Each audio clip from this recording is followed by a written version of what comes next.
نحمدو نصلی علی رسولہ الکریم، اما بعد فاعوذ باللہ من الشیطان الرجیم، بسم اللہ الرحمن الرحیم۔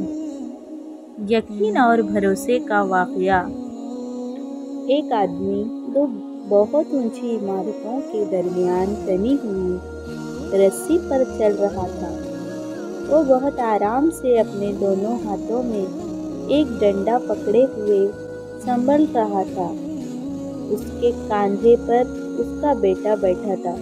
زمین پر کھڑے تمام لوگ دم سادے کھڑے ایک بیک اسے دیکھ رہے تھے۔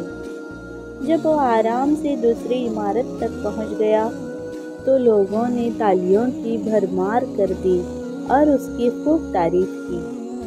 اس نے لوگوں کو مسکرا کر دیکھا اور بولا، کیا آپ لوگوں کو یقین ہے کہ میں واپس اسی رسی پر چلتا ہوا دوسری طرف پہنچ جاؤں گا؟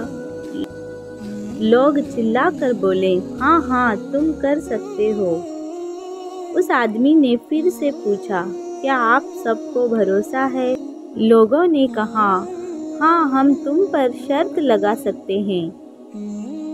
اس آدمی نے کہا، ٹھیک ہے، کیا آپ میں سے کوئی میرے بیٹے کی جگہ میرے کاندھے پر بیٹھے گا؟ میں اسے حفاظت سے دوسری طرف لے جاؤں گا۔ اس کی بات سن کر سب کو سکتہ سا ہو گیا، سب خاموش ہو گئے۔ یقین الگ چیز ہے، بھروسہ الگ۔ بھروسہ کرنے کے لیے آپ کو مکمل پناہ ہونا پڑتا ہے، اور آج ہم سب میں اسی بھروسے کی کمی ہے۔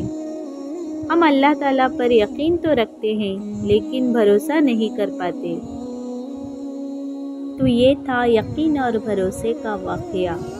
اسی لیے ہمیں چاہیے کہ ہم اللہ پر بھروسہ کریں تو ہماری ہر مشکل آسان ہوگی۔ اللہ ہم تمام کو اپنے امن و امان میں رکھے۔ اللہ حافظ، پھر ملیں گے نیکسٹ ویڈیو میں۔